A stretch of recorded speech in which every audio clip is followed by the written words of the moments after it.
Could we close the curtain, please? Yep.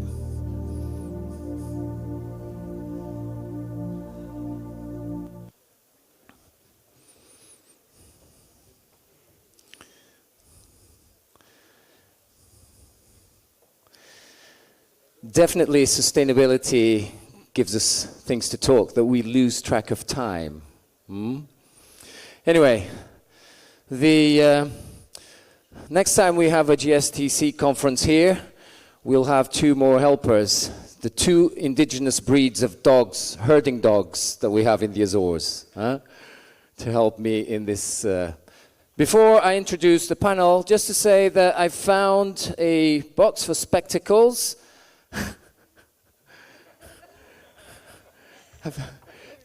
You need to change that box. It's got the Northern Atlantic map without the Azores on it. Not sustainable. Thank you. Anyway, so welcome back and for this session, and a very nice concept which really applies to the Azores, I think. And the theme is slow travel and changing consumers' demand. And as the moderator for this panel, we have Miss Anna Pollock, founder of Conscious Travel. And as panelists, we have Dr. Dirk Schmücker, that's a hard name for me, head of research at Institute for Tourism Research in the Northern Europe in IT. Is that correct? And then Jeppe Klockareson, perfect, founder of Fair Travel and GSTC representative for Sweden. Hey, trevligt att träffa dig. And Sara, Mair, Bellshaw, project manager for Slow Adventure at Center for Recreation and Tourism Research. So here's the opportunity to exchange ideas. Please enjoy. Thank you.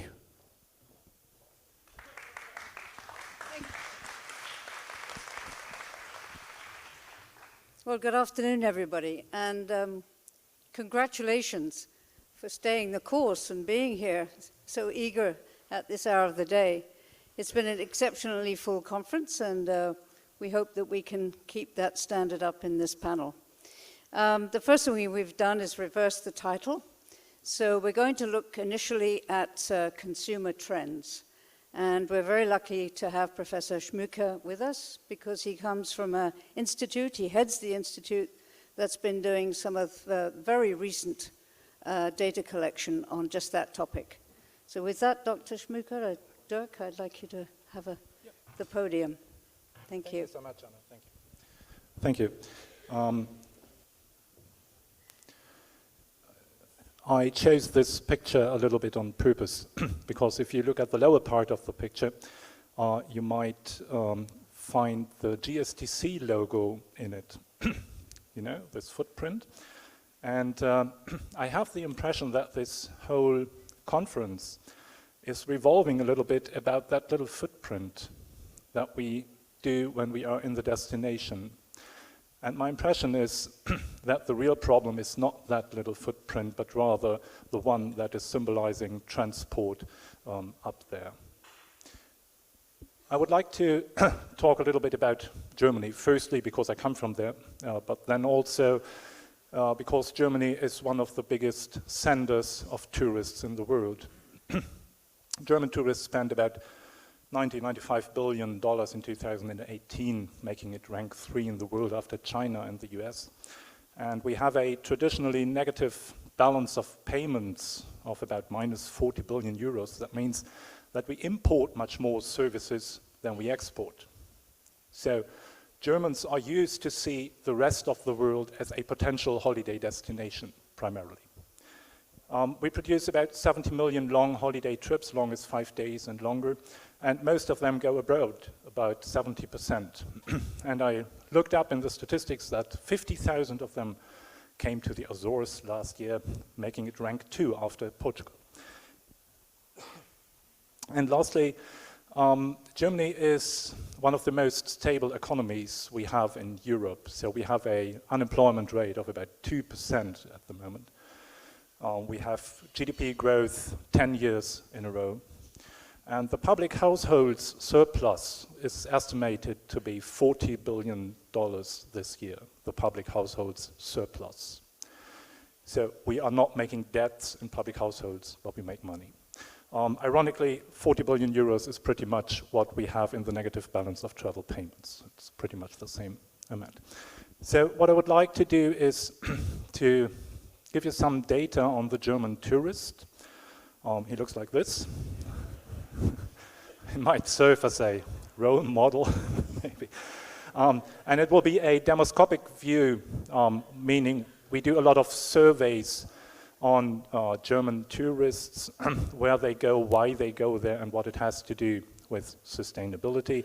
But after the discussions we had today and yesterday, I quickly added some experimental data, not only surveys but also experiments, and some data on business travelers because it was a topic in one of the sessions yesterday. These are the distances traveled by German holiday makers from 2002 and 2000 through to 2018, sorry. And you see, the yellow line is cars, no movement. The green line is train and bus, no movement. We have a little bit of movement in the blue lines. That is all other means of transport, like bikes, but also ships, cruise ships.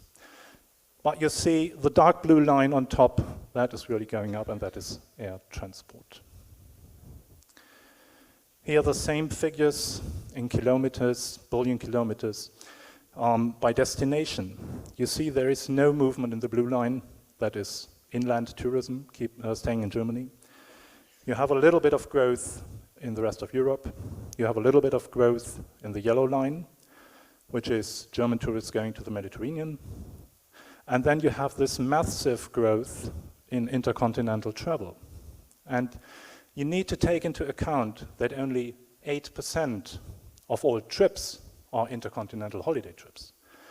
And they produce about 40% of the distances traveled. Here we look at income groups in Germany. And you see that the data get a bit more grainy and blurry because we have to index them. But still you can see that the blue line, that is the lowest income group, is going down. So distances traveled by people with less income are going down, and that the green line, the highest income group, is going up. So if somebody would tell me that taxing air transport would be a problem for poorer people, these data tell exactly a different picture. We did a quick calculation on something we called cost kilometers per benefit day. If you think about tourism, then the positive impact, the benefit, comes mostly in the destination. So each day of stay in the destination can be a benefit day. While the most detrimental impacts come from transporting people back and forth. These are the cost kilometers. And if you calculate how many kilometers we travel to spend one day in a destination, here's the timeline. It went up from 106 in 2002 to 139 in 2018, so a plus of almost 40%. That means we are traveling always more without generating more benefit. Here we have a metric showing the share in the population that did a holiday trip by air during the last 12 months. And you see that also this line is going up until November 18, and then greater came to the scene, and then it goes down. Is that really a trend change? No, not yet. This is within the statistical significance errors, actually, confidence intervals. So we have to wait a bit, but it might be that something changes here. Ironically, it's mostly the younger people who travel by air most.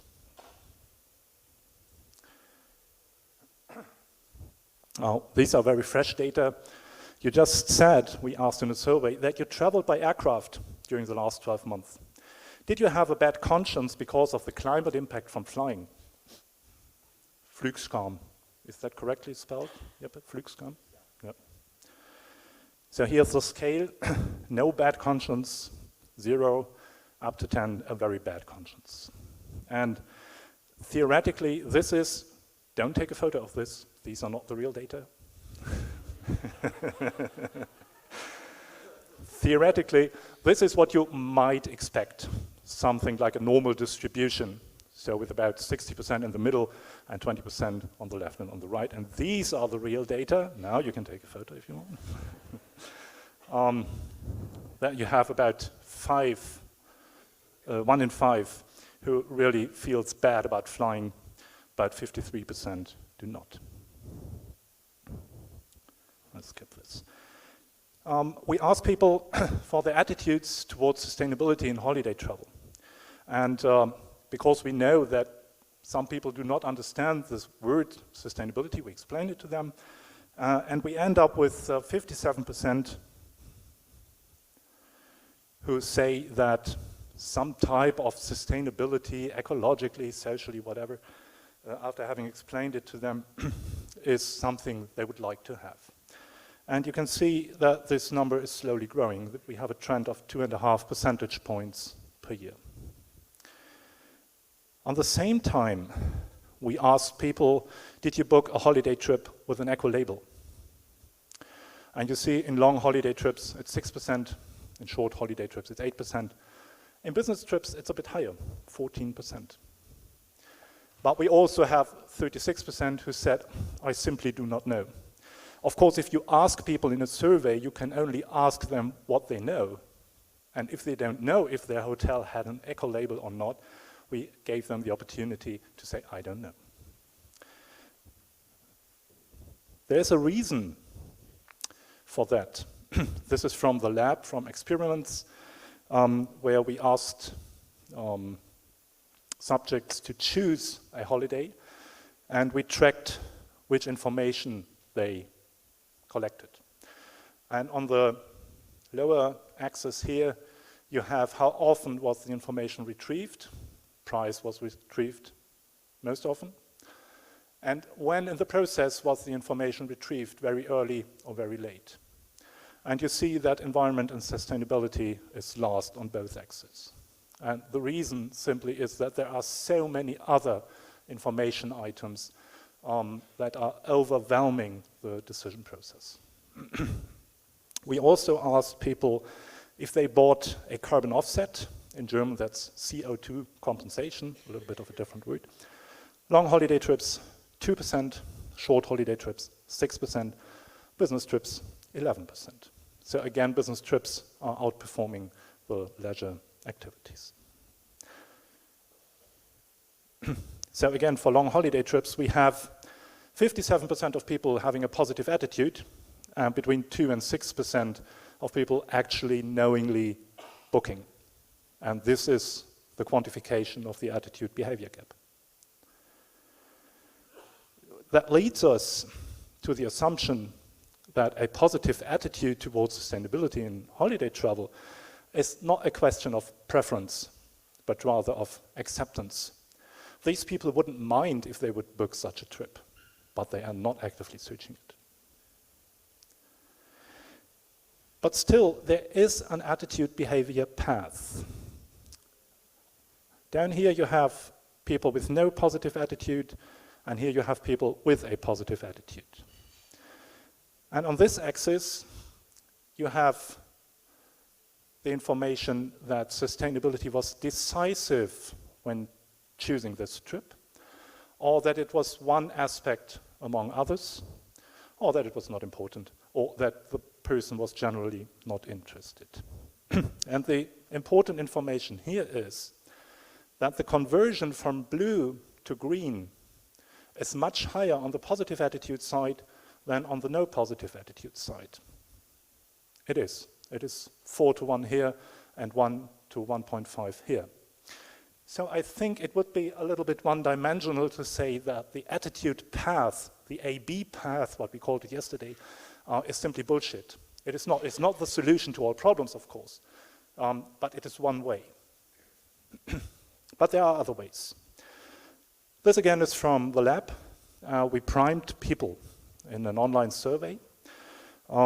Priming means that you push people into a certain direction. So we had 500 respondents. We split them into 2 groups, and the first group was primed towards comfort, simply by asking them how important is it that you have a good breakfast, that you have a friendly service, and that you have a clean bathroom. And the other group was primed towards sustainability, simply by asking them how important is it to you that you have no plastic during breakfast, that your hotel is ecologically sensible, and that the people are well paid. This is all we did.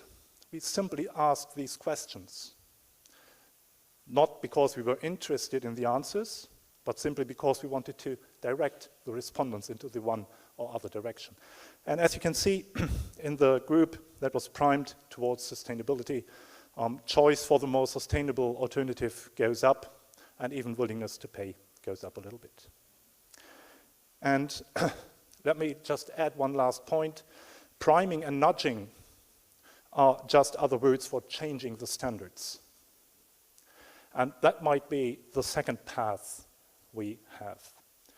So, conclusion, detrimental mobility is rising, but beneficial stay in destinations is not. Awareness is very slowly growing, but many just don't care, as you have seen. The positive attitude is rather an indicator for acceptance than preference. Building up a positive attitude, probably the most promising path for informed deciders, not for everybody, but for informed deciders. And for the rest, all I can come up with is change the standards or tax them. Thank you.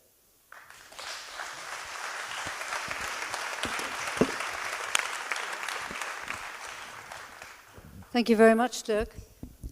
We're going to run through the presentations one after the other. So I would recommend, however, since that was a lot of detail, that you might just want to jot down your question or access Slido and put it up. But we'll address the questions afterwards. Our next speaker is Jeppe Klockareson from Fair Travel.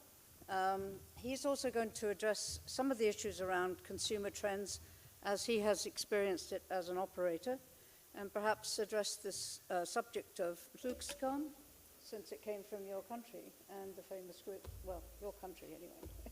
Absolutely. Thank you. Thank you, Anna. Good afternoon, everyone. How are we all doing here? You still awake? Good, good. I got the feeling that we need to sort of refresh you a bit, so I'm thinking, should I perhaps sing you a song? I'm not going to do that. Definitely not, because I want you to stay here.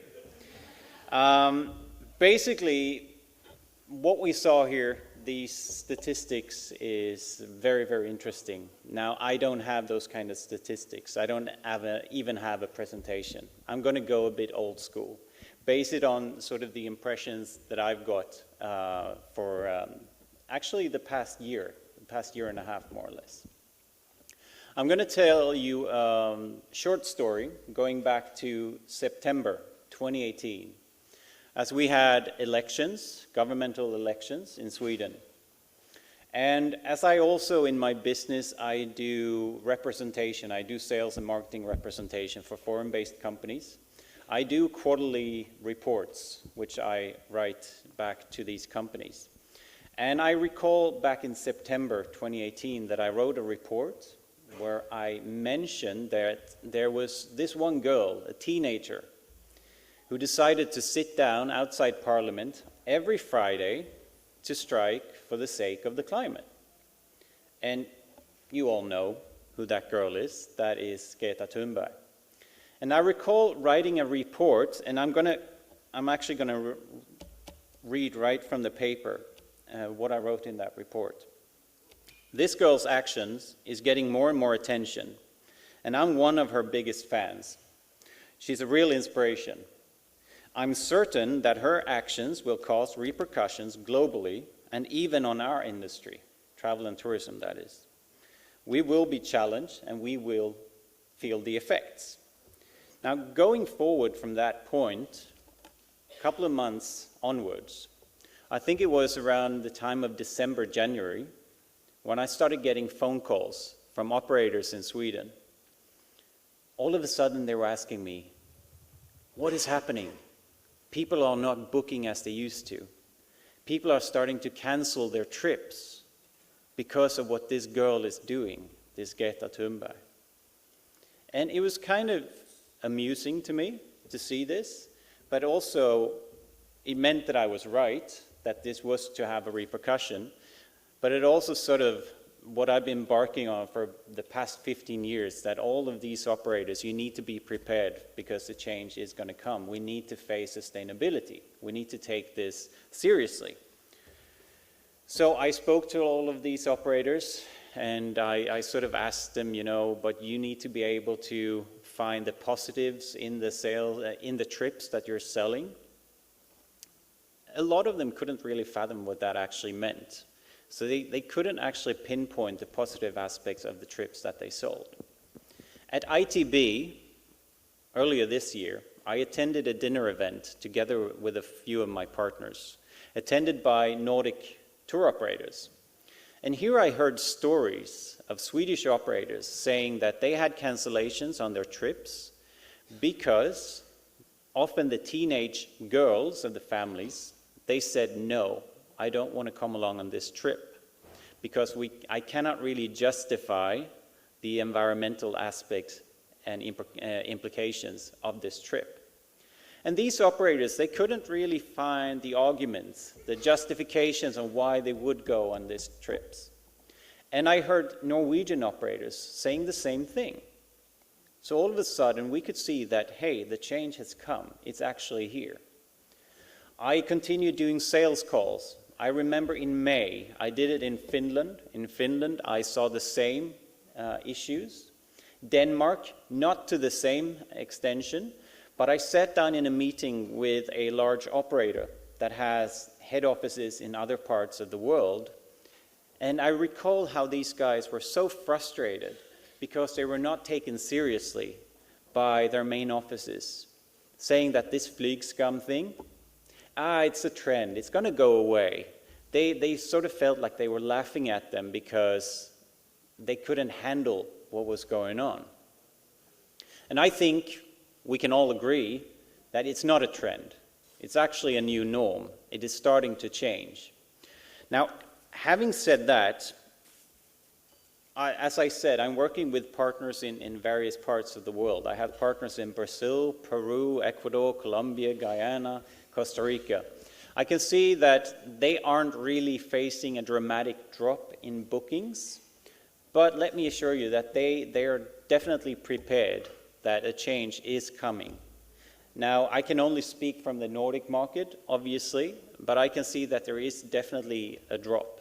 And we can see this as well because the latest figures and statistics that I saw coming out of Sweden is that train travel has increased by 8%. Now, that is domestic travel. On the other side, there's air travel, specifically domestic air travel, which is dropping.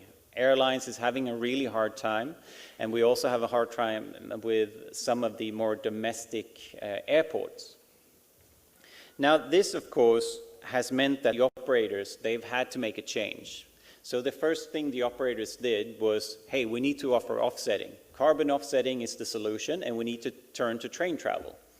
This is what they did, more or less immediately. And some might have been successful, but I don't think that we can say that carbon offsetting is going to solve all of this.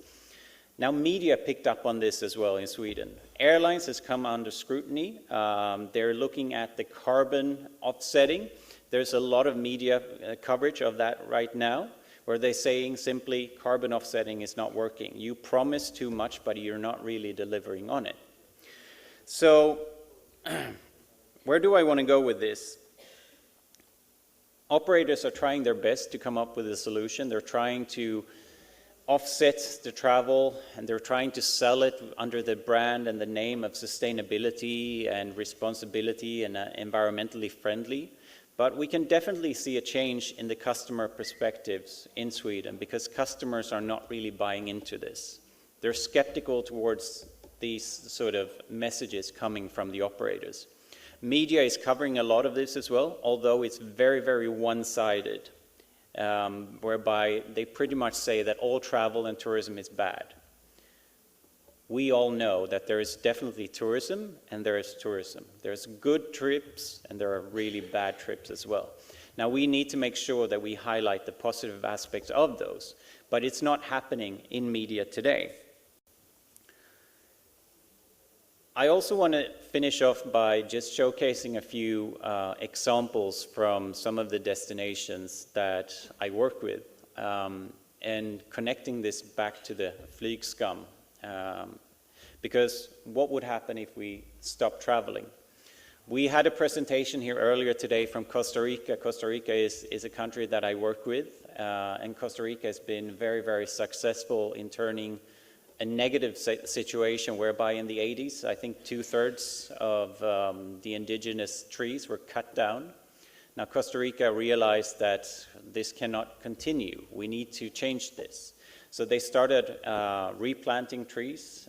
They started limiting the amount of permissions to cut down trees. And they turned to ecotourism. So the question is, what would happen to this? Today, Costa Rica is a very, very good example where the amount of trees are continuously growing. And it's happening through ecotourism. So what would happen to a destination such as Costa Rica if we wouldn't be able to travel long haul? So there's difference in travel and travel. I also want to give you another example, which is Guyana. Guyana on South America's northeastern tip. A country that is covered, 87% of the landmass is covered by pristine rainforest, untouched. I think there are very few of those left in the world today. This is a country that suffers from under-tourism. They need tourism to keep these 87% intact, because there are a lot of countries knocking on the door wanting to go into Guyana and cut down these trees, because it's of value to them. But tourism can monetize, incentivize the fact that we keep this intact and let it stay. And I think this is where we are. We need to make sure that we have a positive effect on the places that we go to. And that pretty much sort of summarizes what I would like to say on this. Not the fancy statistics as such, but I think you got the message anyway. Thank you.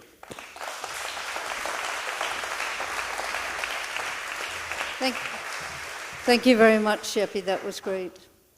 We're now going to have a very short video from Rob Holmes at GLP, all about slow travel in Peru, prior to our next speaker, Sara. So if I could cue the video, that would be great.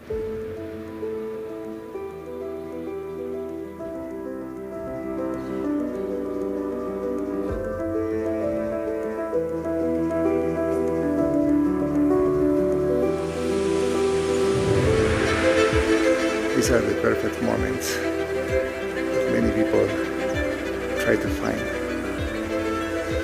Moments, only seconds, but perfect moments exist.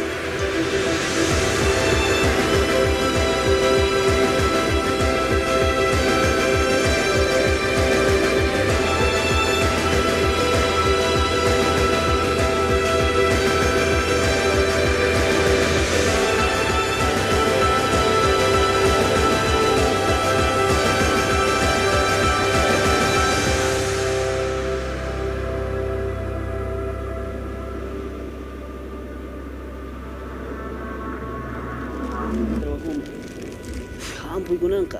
Sinji suyo ko konti suyo. Tukuita ko nang kaya na pa ikalpache. Hindi tayo takila mama tas ka mama. Mama pucha.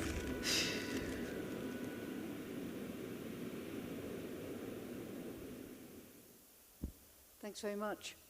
So it's with great pleasure I can introduce Sara Bellshaw, who's come all the way from the Highlands of Scotland to share her experiences with Slow Adventures and her observations about the consumer market as well. Thank you, Sara. Thank you, Anna, and thank you very much for inviting me to join this panel. I'm really grateful for the opportunity to speak to you. So today I think I'll speak about Slow Adventure a little bit, about where it came from the university in Scotland, which I'll introduce in a minute, and then I'll talk a little bit more about what we learned from the project and what we're trying to do now as a result of this project in the Nordic region. Here's the clicker. Who's got the clicker? Yeah. Oh, thanks, Dirk.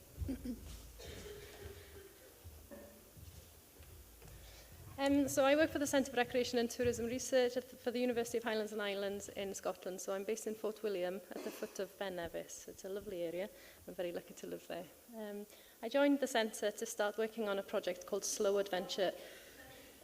Could you just speak a bit louder? Sorry, I speak really softly and very fast. I apologise. I'm Welsh. We tend to speak quite quickly. So yeah.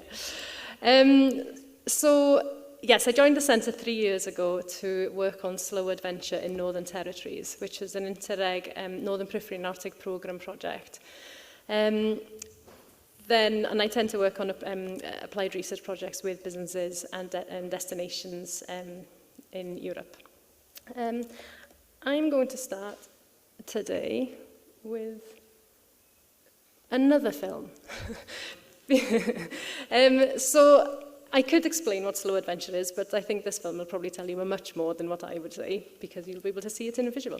So I'm going to start with this, and it'll give you a sample of what Slow Adventure, what we developed as Slow Adventure as the part of the project in the Nordic region, and then I'll go on to talk about how we came up with this. So if you could press play, please.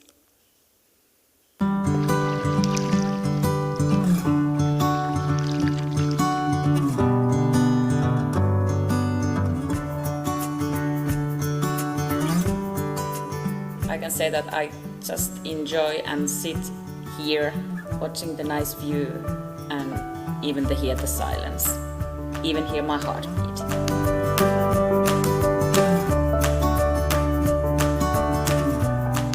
Slow Adventure is a unique way of connecting with countryside. It's nearly like a state of mindfulness, tying on the landscape with the people of the area.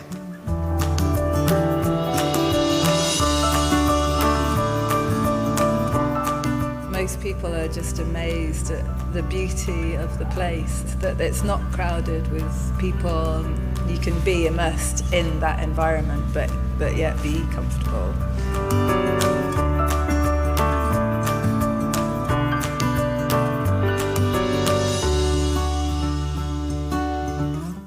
Taking time out from the busy world, see something that you wouldn't see on a normal holiday.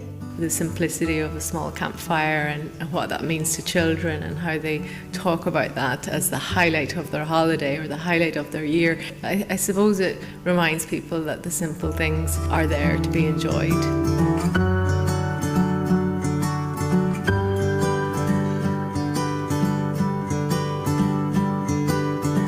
Slow Adventure can offer you a chance to take life, take nature as it is, and allow yourself to enjoy it. While doing that, you can connect to yourself, the nature and the people around you.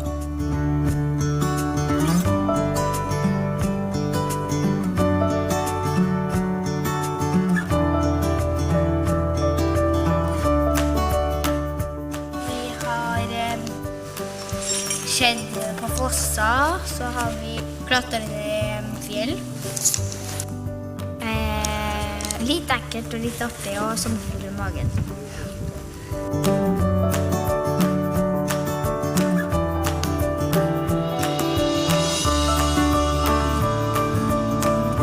Just to go out and could make a fire outside and boil some coffee, to go out fishing, hiking, and put up a tent and stay for at least one night.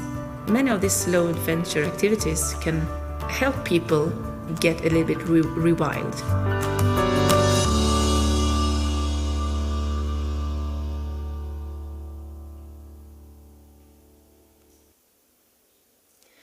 There we go. So hopefully that gave you a bit of a taste of slow adventure. The bloggers we worked with as part of the project to develop that film for us, which is fantastic. So we're really grateful to them. They're called Let's Go Slow, if ever you want to look at that blog. So just to explain where slow adventure came from initially, and I'll talk about the link with responding to consumer trends and how this project came about. But essentially it came from a paper. Oh, that wasn't meant to happen. Written by Peter Valley and Tristan Semple, who are previous colleagues at the University of Highlands and Islands at the School of Adventure Studies. And they wrote this paper where they coined the term slow adventure with these 4 key words. So we could all be experiencing slow adventure in our everyday lives or going on holiday and experiencing what we think is slow adventure. But in this paper, it really coined it based on consumer demand, what consumers are looking for. Sorry, this is on a loop, it shouldn't be. And trying to see how we could develop this. And these 4 keywords: nature, passage, time, and comfort. So spending time in nature, slowing down. A passage through nature. It's not just a simple activity, it's actually journeying through nature and the landscape, connecting with community and people and food and the place itself, and actually doing that by spending time, sorry. And then this word comfort, reconnecting with nature. Reconnecting with and feeling comfortable in nature again. Simply because we live such urban lives, we seem to have lost a lot of connections with wildlife, with nature, and with these wild environments. So trying to create, put a concept around putting a framework around this concept. So this is a quote from the paper for you just to read there quickly. Essentially we took what Peter and Tristan wrote in this paper and then trying to turn this into a project to try and help businesses in the Nordic region. So this is the area that we worked in 7 countries. And we worked with 11 partners, which wasn't just SMEs. These were county councils, these were research centres at universities. And this collaboration between different... How do I put it on stop? No, that's not going to work, sorry. Have I really... No, right. Sorry, I'm just going to have to go back. Sorry about this. Okay, we get another chance to read. There we go. Oh, sorry, did I go fast? Sorry. Yeah, just slow that one down. Okay. Just a little bit, I think. Can I pause? How do I pause? No, you just don't need to press the forward button. Okay. Okay, thanks. There we go. Sorry, thanks.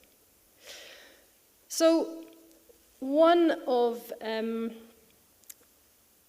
in the paper, it was very much about coining the term slow adventure. So what we tried to do is look to see, well, how can we turn this concept of slow adventure and turn it into a business context? How can we put a parameter on it for businesses and for destinations? And so we looked at the consumers, or who is the slow adventure consumer? And we looked at the trends, and we conducted desktop research, we conducted email panels in different cities around the world to see, well, these are the kind of consumer trends, and how can we meet these consumer trends by developing new experiences around the concept of slow adventure? So these are some of the trends that we identified in the project. Lumbosexuals is an interesting one. And then we have this yucky culture, which is, or yuki, I don't know how to say it, which is an interesting new or an emerging movement too. So by looking at the consumer trends and looking to see what's out there, then looking at the concept of slow adventure and looking to see what consumers are looking for in terms of experiences, people are looking to slow down. People are looking for authentic experiences and immersive experiences in nature. From the email panels, people are looking, from the cities in particular, are looking to reconnect with wilderness and wild places. So how do we do that? So from the email panels, we conducted some questions, open questions about what do people seek in wild places and wilderness? What do they want to get out of an experience when they go to these places? And these are some of the examples that came out of it. These are the kind of elements that people are looking for. So how do we then go and create these experiences that will meet their needs and meet their demands? I'll move on. So, once we knew what the consumers or the target consumer potentially are looking for out of these experiences, we then conducted surveys, business surveys, with businesses who we felt could potentially fulfill the needs of these consumers in these 7 countries. And so conducting the surveys with the businesses, we were then able to identify what kind of elements do these businesses, what kind of experiences did they have? What kind of elements of activities and different factors in their experiences in their tourism product do they have in their products? So by doing this, we were able to identify the core pillars of slow adventure and develop a kind of sense of what slow adventure might look like for businesses. And so, as you can see, definitely at the top was human or nature-powered journeys, absolutely. Motorized, yes, to potentially get to a location, but once you're in a slow adventure, human or nature-powered. And it's a journey, not just an activity, it's a journey through nature. Inspiring connections with the outdoors, and then it's the activity along with food, local, wild or slow food or foraged food, and then the elements of storytelling. Other activities or criteria that we identified for businesses were outdoor engagement. You've got a list there that you can read. And what we identified was these 3 core pillars, the activities, various activities depending on which countries we were in. We can't really put a list of activities because slow adventure will vary depending on which region or destination you're in. But we can put a parameter around it to try and create experiences that really slow down the journey of the visitor and really connect with a place and a community, especially for rural and wild places. And essentially, we worked with these businesses to create these experiences, which followed the guidelines and the criteria. Then, by creating clusters of businesses and a package, if you like, that would be suitable potentially for consumers to buy, we launched them, brought them to market, and rolled out a marketing campaign to see how it would go. So we developed the experiences. There were about 56 experiences in 7 countries altogether. And then we took it to trade. And we took it to tour operators. And we took these experiences to the travel shows and the Adventure Travel World Summit. And we obviously worked with bloggers. And we worked with tour operators on fam trips just to see what do people think. What does the industry, what do the businesses think of working together collaboratively to create experiences like this by doing it themselves rather than maybe a tour operator coming in to tell them that that's what they might do. And then seeing what would happen. So as part of this project, we developed this snail logo, very much in line with what Slow Food is doing. And by developing the network of ambassadors, if you like, these businesses, these destinations who are beginning to commit to this idea of slowing down and creating experiences and immersive experiences in nature. We worked with them. The businesses are quite keen to use the logo just as a stamp of recognition. It's not a complicated criteria, but it's something that they can use on their own marketing materials, on their own products, to show that they are an ambassador to this idea of highly immersive experiences in nature. And they're high quality experiences. And it also means that collaboratively, businesses are working together and we can potentially share the spend of the visitor between businesses, tiny businesses, micro businesses in really rural and wild places. So we trademarked the logo throughout Europe, Norway and Iceland. And based on the response from the industry and tour operators, I think we'll have to go further afield because it's great. The reaction has been great to this whole idea, which is wonderful. We have, over the next few months, and I have been for the last year, we are working with the European Travel Commission because suddenly there's a huge reaction to this from the national tourism organisations in Europe because they're going to be adopting slow adventure as one of their core marketing themes in 2020, which is fantastic. And suddenly we might get traction, we might develop this movement that we're trying to establish, a bit like the slow food movement, and develop a network of ambassadors, not just businesses, but the destinations, both in Europe and around the world. And it's fantastic. And then I start losing sleep. Because again, is this just another marketing campaign? Why are the NTOs? Why are people interested? Is it just one of these other hooks that people are going to just adopt because it's another way of getting more visitors to places? Is it just because it's a token gesture sustainable logo of an immersive experience? My worry,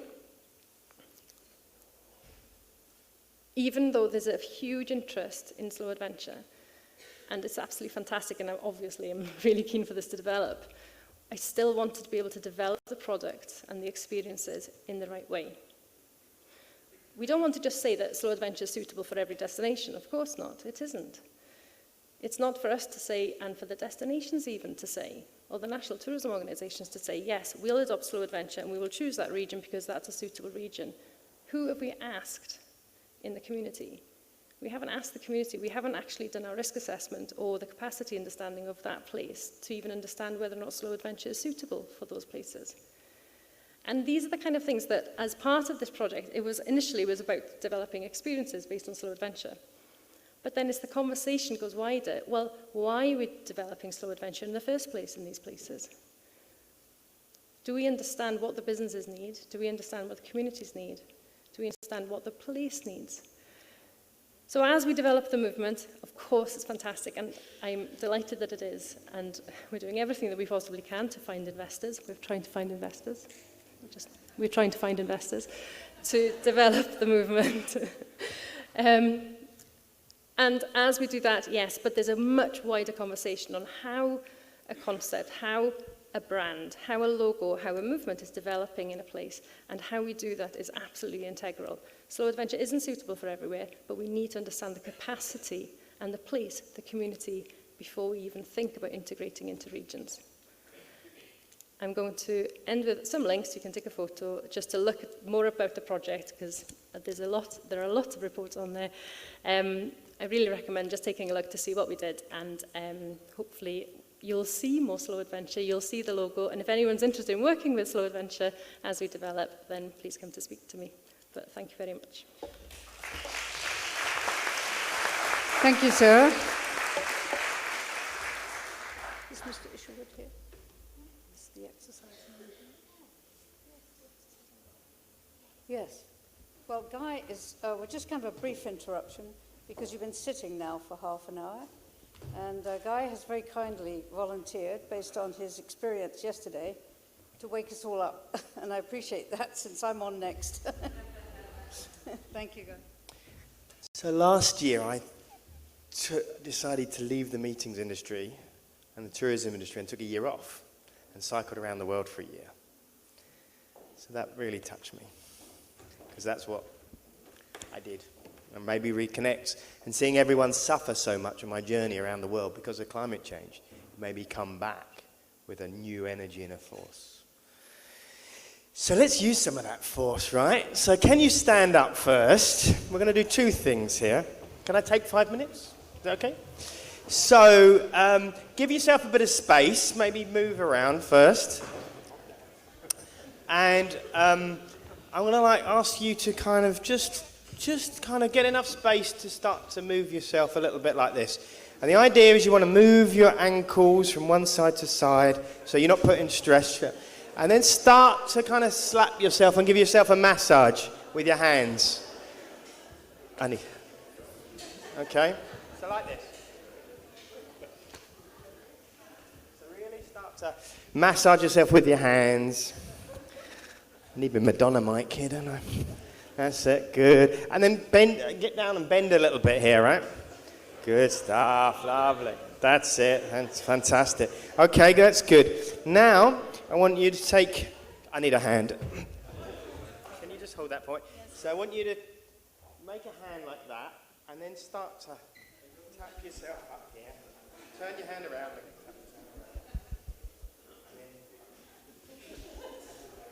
Fantastic. Then the other side. Get right in there, right there. Okay. And then just two hands. Start patting yourself all the way down. And then all the way up. And then all the way down. And all the way up. Okay, good. You can just hold that there for me. All right, and now I'd like you to kind of just bend your legs, right? Relax your shoulders, okay? And then take your hands and just slow down your breathing for a second.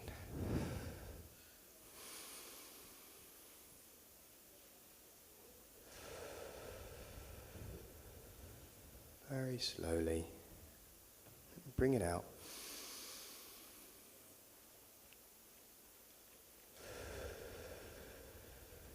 Start to feel the energy between your hands, a little tingle that you have. Start to try and feel that energy. Okay, and out again.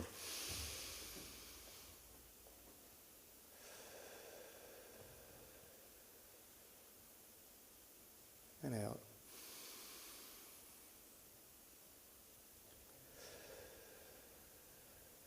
And now imagine there's a ball of energy in your hands. Some of you may be able to feel it. Kind of squeeze it a little bit. And then take that ball of energy and bring it into you. And then give yourself a little rub. Okay. Good. And now that we're a family, find yourself a partner. Okay. You're a partner. And if you could just go like that, and then give your partner a little massage.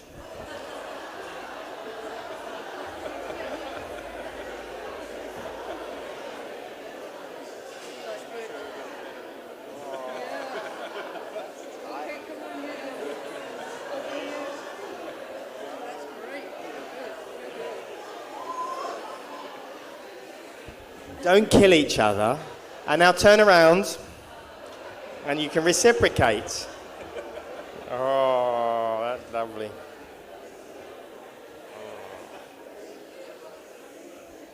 That's fantastic.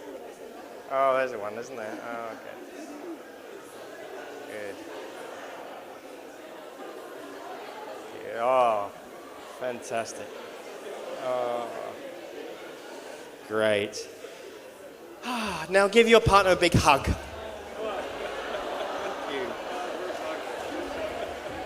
Good. Now, wow.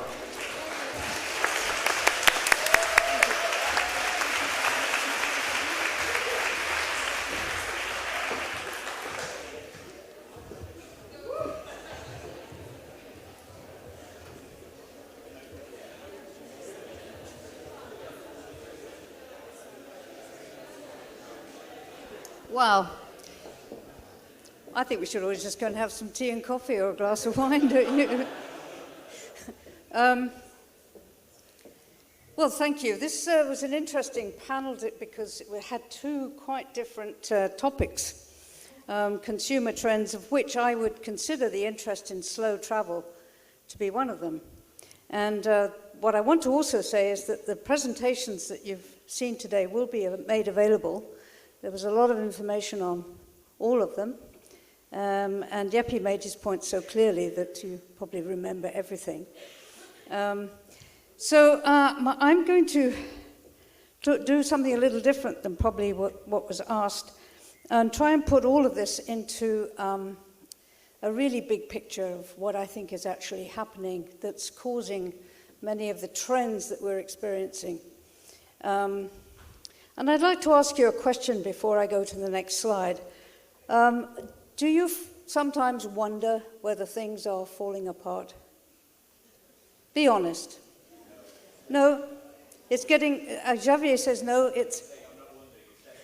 Oh, he says he's not wondering. He says it definitely is. Well, he's right. It is. I believe that we're living in the most exciting and scary time in human history. This change that we're experiencing is way beyond a trend. It's a tectonic shift in our human civilization, in our relationship with Earth on which we live, the planet, and also with each other. It's a change as big as the agricultural revolution that took place several thousand years ago, and then the industrial revolution that took place several hundreds of years ago. The difference is twofold. Number one, it's happening in an incredibly short period of time. And secondly, many of us are aware of it and in effect are being asked, and I suggest you're part of this, you're being asked to participate and aid that change. So we're going essentially from an old way of looking at the world, our relationship with each other and Earth, to a very new way. It's called a paradigm. I'm not going to dwell on the big, long names, but it ultimately is a different set of lenses with which we humans understand our purpose here, our role here, our capacity here, and so on. That's why we're in this period here. Now, the American military coined this term VUCA back in 1999. It's only now appearing quite regularly in the business literature. It's taken 20 years or so. But it's an acronym, as Americans love acronyms. And it basically came from the American military, who were asked to produce 5-year plans, or plans of any length. And they basically said, we can't do that anymore. We can't do that because the world is too volatile, too uncertain, too complex, and too ambiguous to do that. So this is the situation we're in. All of the stuff that's going on in tourism is happening in this vortex right here. Some people are charging full with a new form of tourism, experimenting with different models and so on. Some are actually back here and being quite resistant, because for them, this is perhaps a loss of something or a change they're not ready for. And many of us, and I would suggest a lot of us in this room, are playing that role of bridge builders. Tourism is an incredibly vulnerable activity because we are literally vulnerable to forces acting on us from outside. And I'm not going to go in these in detail. Obviously, we're exceptionally aware of the environmental challenges that we're facing, climate change and biodiversity loss particularly. Economic instability, we could talk for hours on that. You'll be pleased to know we're not going to right now, which is causing a lot of social, political unrest. And obviously what I call runaway technology, which is both exciting and frightening at the same time because we've never been there before. We really don't know what it means. But at the same time, tourism itself is demonstrating that it has within it, the model that we've used up until now, several systemic flaws. Now, I'm not going to go into these in detail. If I had 45 to 50 minutes, which I don't, I would, but the point I want to make is how we treat this. And I've noticed this over the last 2 days. Our way of thinking, our way of seeing the world requires that we put things immediately in boxes. We call them categories. We start to do that as young children. So I've got a box for environment, a box for economic instability, a box for socio-political unrest. Now, the World Economic Forum does that too. Every year it produces its analysis of what are the threats that we have to put up with as a society right now. And these are threats that go back from 2009. Whoops. Trigger happy here. They go from 2009. But the most important thing, you don't have to read any of them, is the fact that they're put in boxes. And why do I mention that? Because look at the box underneath, the sustainable goals.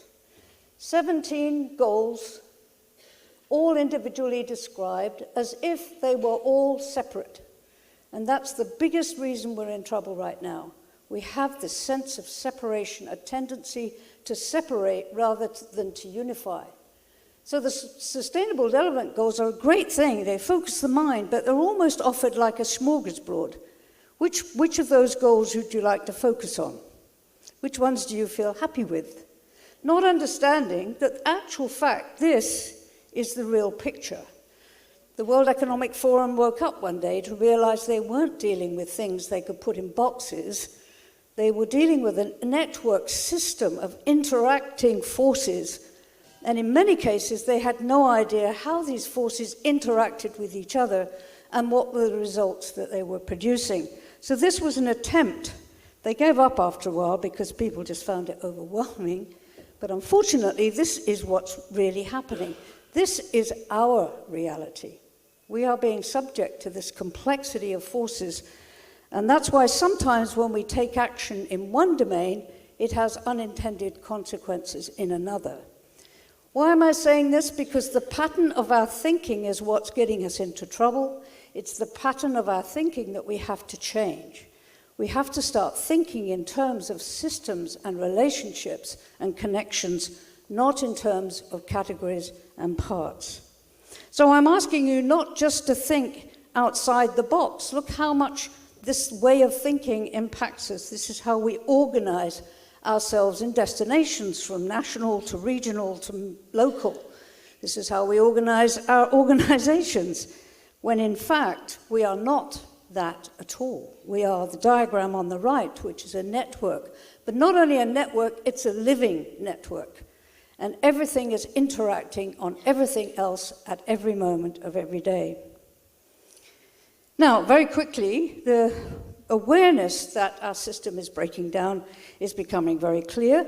I find it exciting that even though we've suggested if we keep growing our economy, everyone is going to benefit, even the IMF, who were a major proponent of trickle-down economics for many, many years, finally announced it doesn't work.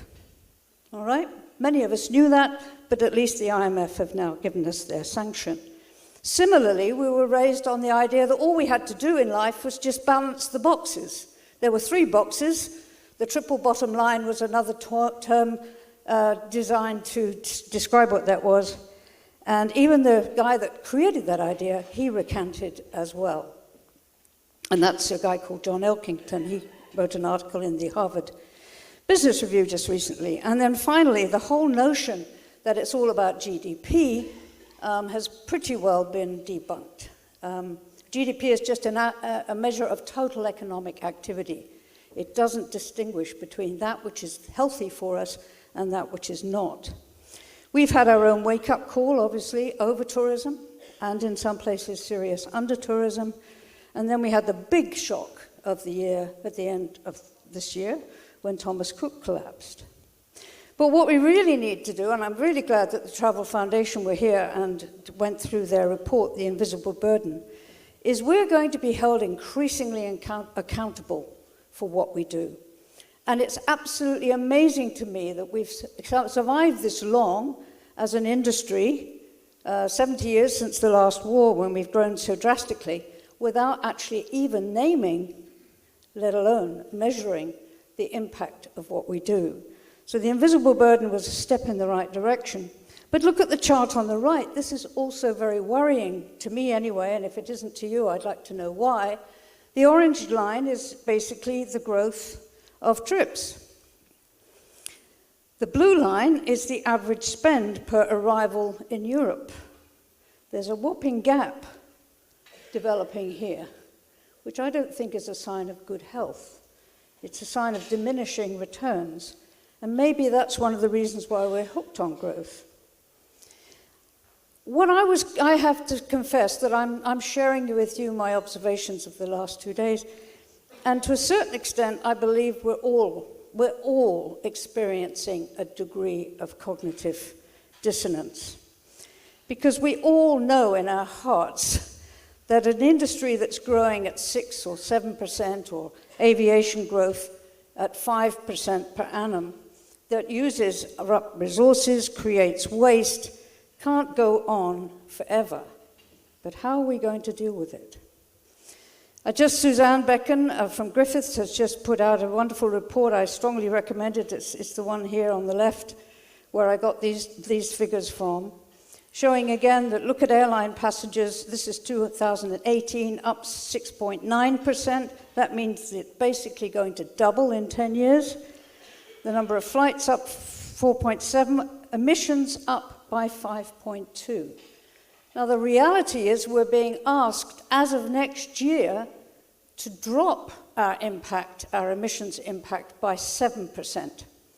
So we've got a whopping great big delta, just like that other curve just showed us. This is the reality I believe we have to face. And I'm wondering actually whether it's a road to ruin for the airlines, because this is the trend.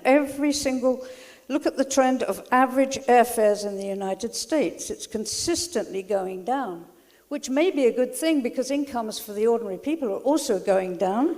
Look at the reductions in airfares between, for example, London and Dubai dropped by 34%, Los Angeles by 47%. But this, as I say, is what we're being asked to deal with.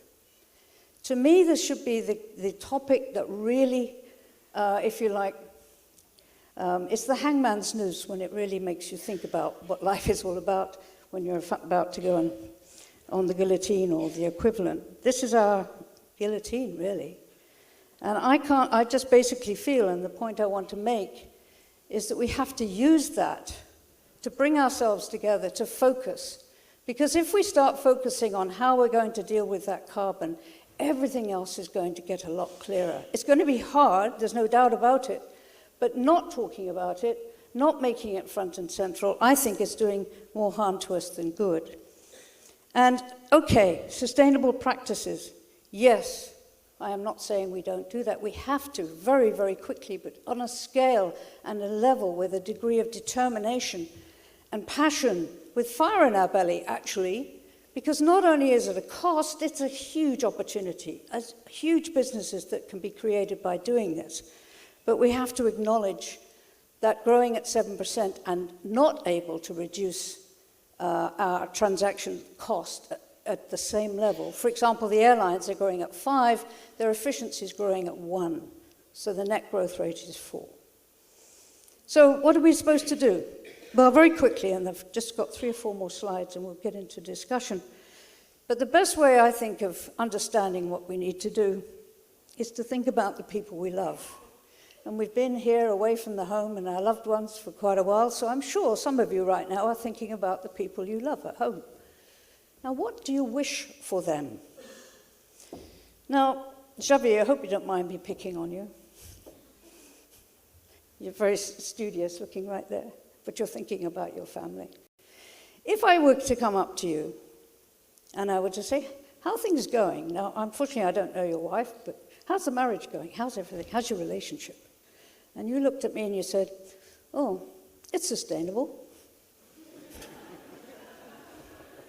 I'd be suggesting that we go straight to the pub and have a nice glass of wine together and a good chat. The biggest challenge with this concept of sustainability is that we're not sure what we're sustaining and it doesn't really inspire us. What do we actually want for our loved ones? And this is what I suggest we want. Is every one of those things. We want our children to be well, our loved ones to be healthy. We want them to have a sense of vitality. We want them to be becoming all that they can become, really addressing their internal essence, their potential. It's all about aliveness and joy and so on. The words that we're using, and we've introduced this in Flanders as an alternative to just growing, are prosperity and flourishing and thriving. These are words that tend to inspire because they're open enough that you can create under that umbrella your own definition of what that looks like. So I hope you don't mind taking advantage of having the floor. It's a woman's privilege after all. It's the end of the day. Hope you don't mind. But these are the questions and some reflections that I want to share, and then we can open this up to discussion. What is the most important thing to do today? And that's to ask a lot of questions, but the right questions and the difficult questions. The question I would ask all of you who are working so hard in this area we've called sustainability is, what are we trying to sustain? What is it that we're trying to sustain? A way of life that we've known, or a better way of life that we can imagine? Are we willing to admit that we've become addicted to a certain pattern of thinking, a certain way of living? How can we stop thinking in those boxes? Stop thinking in parts, seeing each other as separate, seeing the planet Earth as an environmental problem, as opposed to the very life support system we depend on, of which we are a part? How can we practice seeing all of the relationships, not the things that separate? How are we going to educate and inform our industry in plain and simple language of what they have to do if they want their children to flourish and prosper? How do we simplify all of the technicalities and all of the data so that we've got a clear story that actually inspires people to do something? Now, I understand the need for certification. I just don't think you start with certification. You start with inspiring people to do something they feel that they can achieve. We need to focus much more on risk and reward. Take a look at the insurance companies. Have a close look at the insurance companies. They know everything there is to know about risk. In many parts of the world right now, you cannot get insurance. This is going to be a major problem. Then look at the banks, because they're also saying, well, there's been a fire, your house is burned down, your business is burnt down, and now you want to borrow some money to fix it up again. We need to know whether this is going to happen again. So we may not even be able to get the money to repair. Become eco-literate incredibly quickly, because everything I'm talking about is a result of us being a living system, yet we're behaving as if it was some kind of conveyor belt or a machine. Two final things. One, we have to paint pictures. Not pictures in the cloud that can't be done, but pictures of the kind of tourism we want in our community. But we have to do that together in the community, and most of all, we have to demonstrate that we care. So forgive me if I've taken, I don't know how long, but I just wanted to share these thoughts with you, and we'll now layer them into, if you like, consumer trends, how slow travel fits into all of that, and be happy to take your questions almost as quickly as we can. Thank you very much.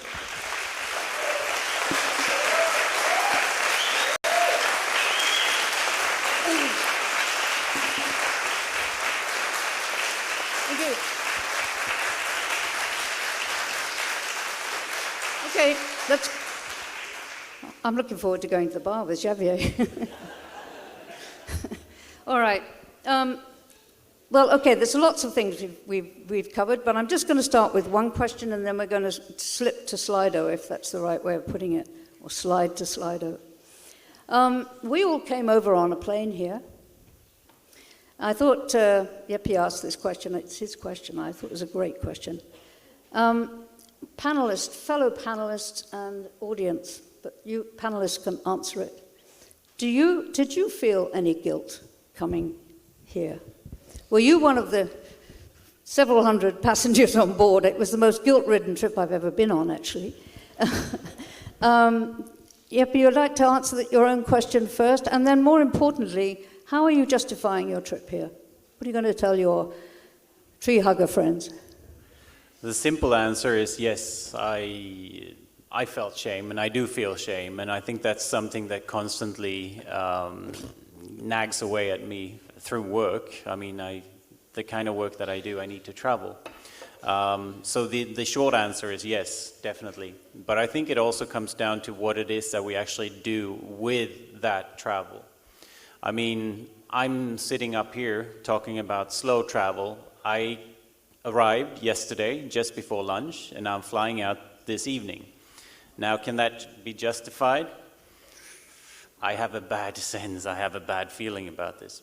But what I'm trying to think about is what I'm actually doing with my time here. If I can tell myself that with me coming here, with me being part of a movement, with me actually being part of a meeting whereby we can actually come to a census of a Nordic cooperation which can lead to a sustainable destination development jointly, then yes, I can partly justify being here. So I think it's not really a yes or no answer. It needs to come with a lot of other aspects. Well, it's very nuanced, and you made that point really well, talking about if we all stop flying, for example, then countries like Guyana won't be able to protect the very trees that we need to absorb the carbon to turn things around. So it's a very complex issue. How about you, Sara? Well, I live in the Highlands. So first of all, I've got to travel 3 hours to get to an airport, so I drove. And then I'm a bit busy, so from here tomorrow, I go to Sweden. So No, Sweden's wonderful. I'm really looking forward to it. But at the same time, combining this trip with Sweden, it means 9 flights from Scotland. There we go, I said it. And I really struggle with it. Yes, I'm coming here to talk about Slow Adventure, which is hopefully going to spread the word a little bit about what we're doing with Slow Adventure and trying to slow down the way that we travel and experience places, something I'm definitely not doing here, unfortunately. And I'm going to Sweden to work with businesses, micro businesses in destinations to try and develop experiences in the Jämtland. So yes, it's part of the work. But I really struggle with this idea that we're justifying constantly. I still struggle with it. Yes, it's my work, but I'm still struggling.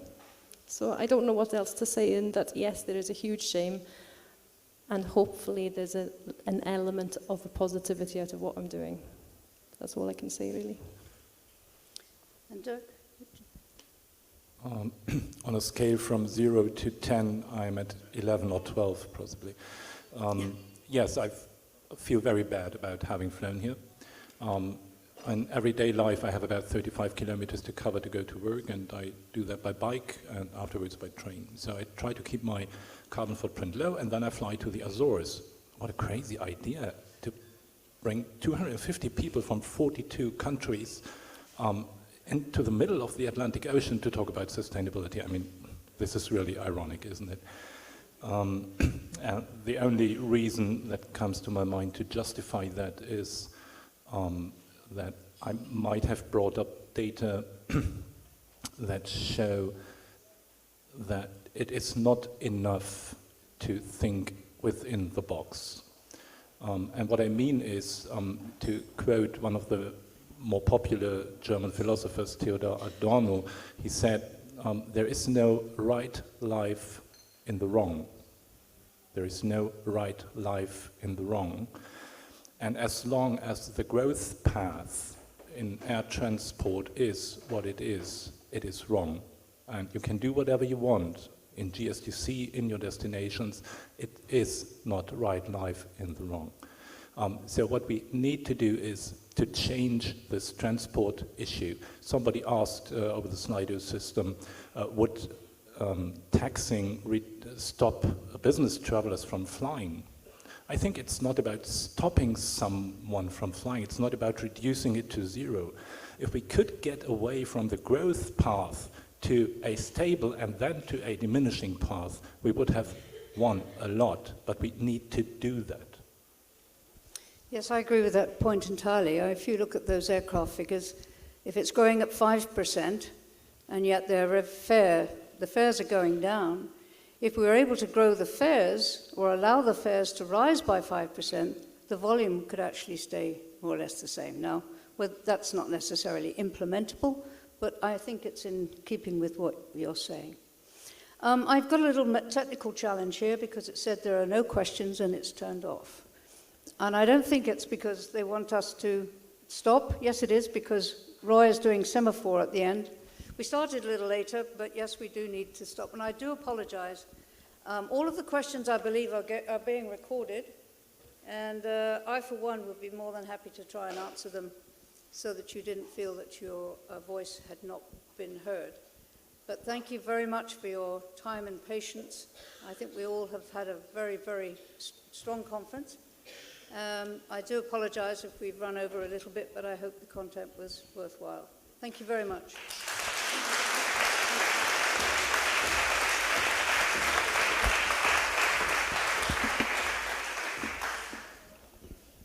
Thank you, us. That was a true lesson. Really, really enjoyed it. And as we move on, and before we move on, there's one thing you need to know. And hearing you talk about guilt and all that, there is an opportunity for tomorrow, because one thing we're going to do, and it had to be done, we're going to do something to try and cooperate in this offset of the carbon contribution that we had with this conference. So one thing that we're going to do during the tour tomorrow, there will be an opportunity in 1 hour. We will stop in an area which is already classified, an area that is indeed by the roadside because it's easily accessible, but in a classified area. And it represents, the intention is to make an ecological corridor between two natural areas. And we will be planting, the idea is to plant 2,000 endemic indigenous species.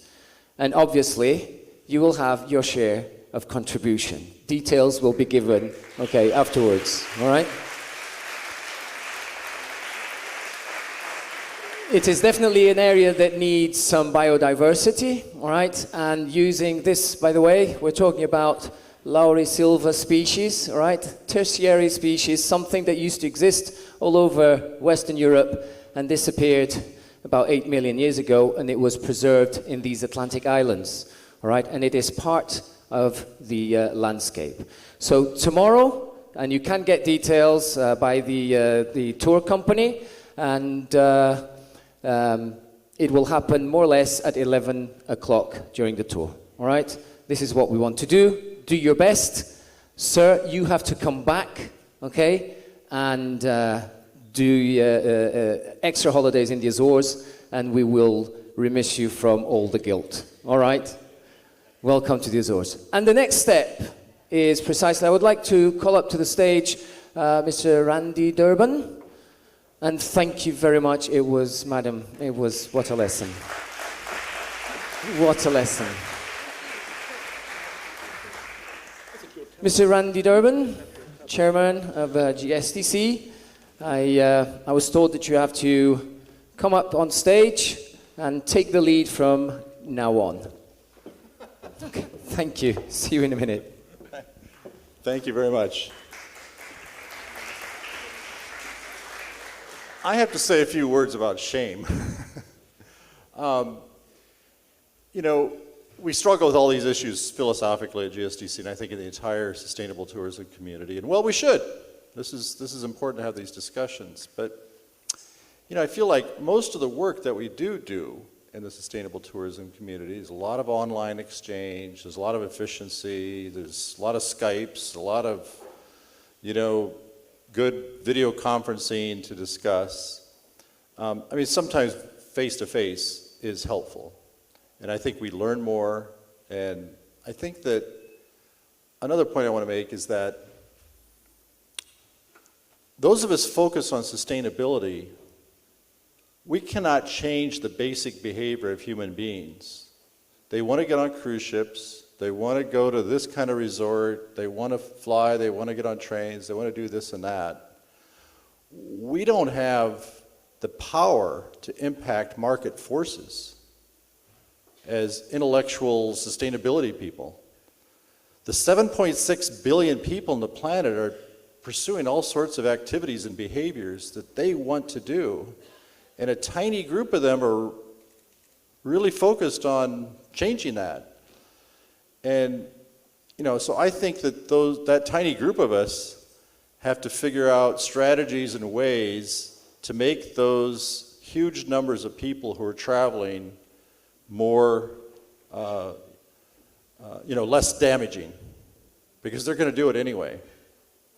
So it's good that we're all feeling some shame, but you know, this is the world we live in. Is that you know, until we get beyond the fossil fuels of aviation, we can do so much on land.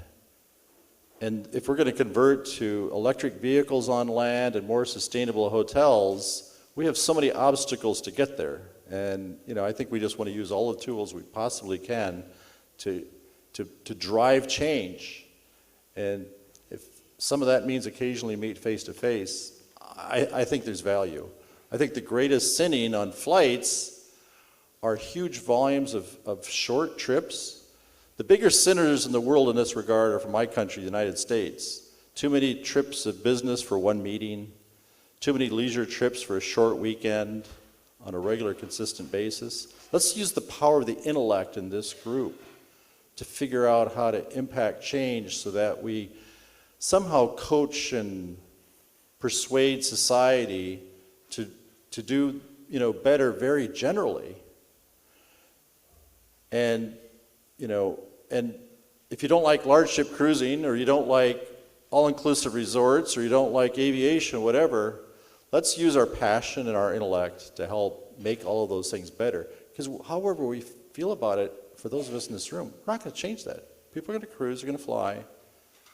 So I just think, yeah, let's figure out all the ways we can possibly communicate by video conference and ideas share online and low carbon and, so forth ways. I haven't really heard too much these 2 days about greenhouse gases in general. Methane from food waste is huge. I just learned recently that the third largest identifiable set of activities, of human activities, that cause greenhouse gas emissions, second to the entire activity of China and the United States, the two largest economies of the world. Those are the two largest identifiable sets of human activity that are causing greenhouse gases, the entire economy of China and the entire economy of the United States. You know what the third most identifiable one is? Food waste.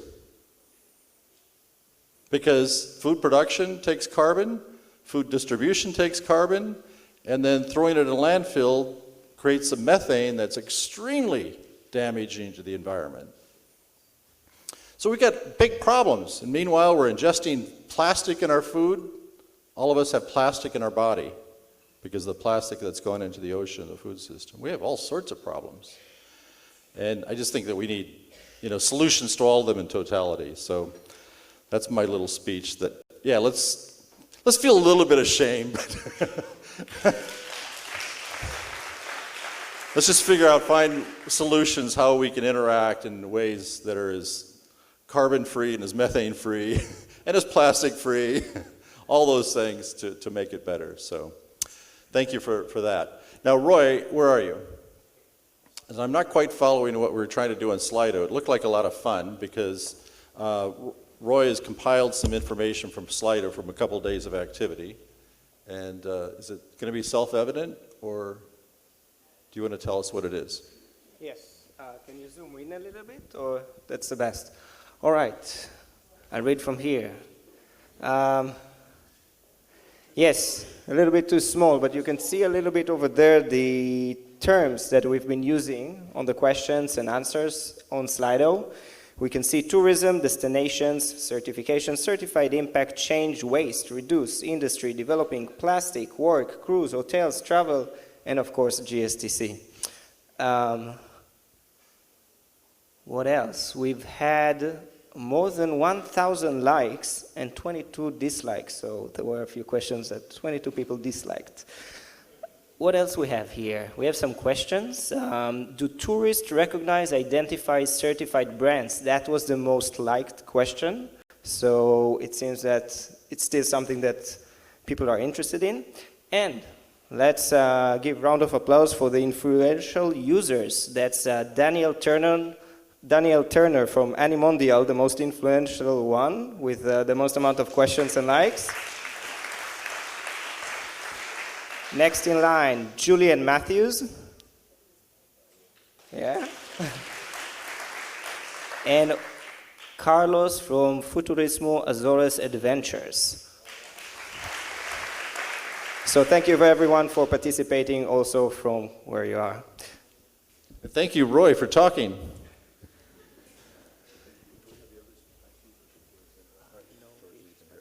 Good. Okay, so another long day, a couple of long days. I think we've achieved the goals that I identified for the conference yesterday morning, long ago. What were they? Learn, share, partner. And I think we got all three in very good measure. So I want to thank you for all the attention and passion and energy that went into this. It's been quite remarkable. So now let's carry on video conferences and emails and low carbon, low impact interaction and help put all these things into practice. But we are going to continue to meet from time to time, and we would like to tell you about where we're going next year. Are you here? Wave at me, the person who's going to do this. You're here. Okay. So the host of our GSTC conference for 2020 will be in November of next year, and he's been with us for these couple of days, and he won an award at the Tourism for Tomorrow Award for Destination Stewardship last year, if you were paying attention. Our friend Glenn Manzik from Thompson, Okanagan in British Columbia, Canada is, come on up, Glenn, is kind enough to host us next year in beautiful British Columbia. And you might remember some of the things I talked about of the greatness of community engagement and stakeholder. This year you hosted the World, what is it, Indigenous Tourism? The World International Indigenous Tourism Conference, yes. Yeah. So, and next year you're going to host us. That's right. And we'll offset that, plant some trees. Well, yeah. We offset our flight. We offset our flights. Yes. Stay longer. Long stay in British Columbia. Absolutely. So, Glenn, thank you very much for hosting us next year. You wanted to say a few words? You got a video? We have a little video and a little show. Yeah. You want to talk first or run a video? We're going to do a video first. You bet.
I don't have the clicker for some reason. I don't know if there was one or has it somebody stole the clicker? Oh, maybe it's on the table.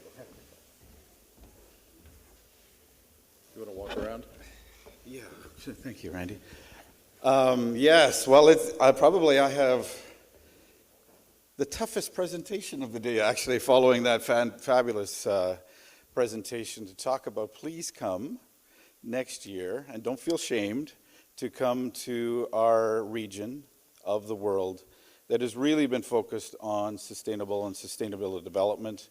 And just to give you a sense, and I've spoken in a previous presentation, but for those of you that weren't there, our region is about 71,000 square kilometers in size and exactly the same size as Ireland. We have 90 communities and 33 Indigenous communities. We're on the Pacific side of Canada. We have the highest mountain in the Canadian Rockies to Canada's only true desert environment. And you can see, this is just a few of the images, and you saw from the video, of the diversity that our area has. You can see it's big business. Tourism is the #1 economic sector for this region. 5 million visitors, and you can see $3 billion of economic impact. We have UNESCO World Heritage Sites, ski resorts, over 350 wineries and breweries and cideries. Salmon runs, as you saw in the video, the largest and longest salmon run in Canada. And you can see some of the world's only inland temperate rainforest. Kelowna International Airport, yes, you have to fly in. For the most part, there is rail and obviously drive-in. Just to give you some sense of some of our certifications to understand our commitment We are certified by Biosphere and certified gold, also by Sustainable Tourism in Canada. Proud member of the GSTC, also accredited with Destinations International, affiliate member of the UN WTO, and just recently been identified as an observatory by the UN for sustainable efforts and measurement. And as Randy mentioned, some of our recognitions in this space, the industry has been very focused on engaging in sustainable efforts, and it is being recognized, and it's a way to keep momentum moving in our region and our commitment to that. This is the hotel, the main hotel that it'll be hosting. It's the Marriott Delta on the waterfront in Kelowna, British Columbia, which is our largest center in the city. And as Randy mentioned, it's from November 19th to the 22nd. And online now is, and you're getting a card, I think, and being circulated right now. You can start to register already to do that. And of course, I always have my friend here who waves and says, yes, you're welcome to come and be a part of our world. And I want to finish with one little short video that we talked a lot about shaming and those kind of things. And so we've just launched a major commitment, a pledge for visitors when they come to our region. And this video is the introduction to our consumers and to our industry and residents about this commitment. So I know I'm speaking to the converted, but this is the kind of material that we circulate to all folks that we're welcoming to our region and this commitment.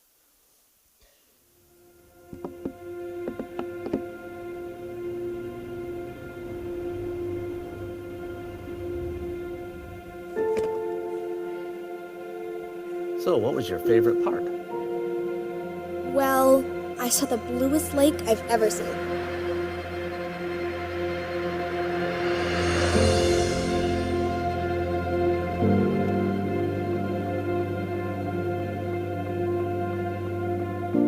We dug our dinner right out of the ground.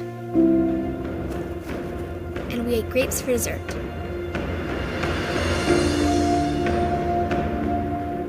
I loved the rainbow parade. Everyone there was so happy and proud. But sometimes, I got lost in all the people.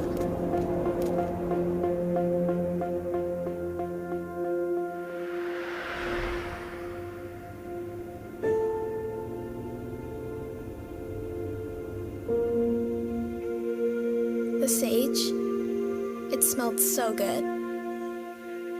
And I learned how to care for the living land.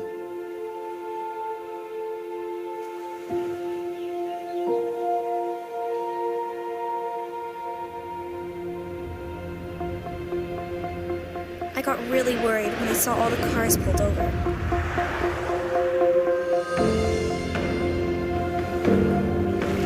But we made a friend on the beach. He protects the lake.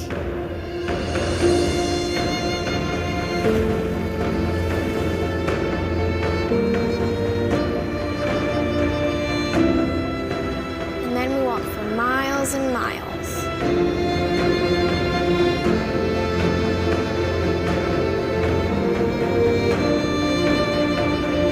It was my favorite trip. I want to go back every year. Do you think you'll make it this year, Grandpa?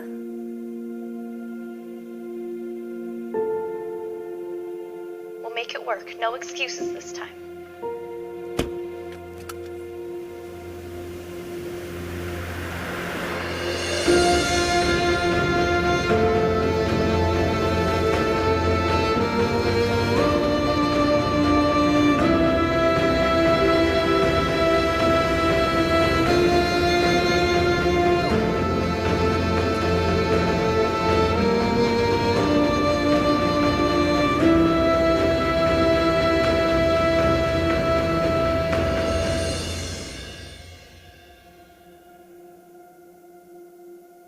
My family has made the Thompson Okanagan our destination for generations. I cherish the memories made here. I hope it has the opportunity to shape who my child becomes. My grandfather taught me to share and experience this special place and to vow to respect and preserve it for those who come after me. Join us by making that commitment. Take the pledge.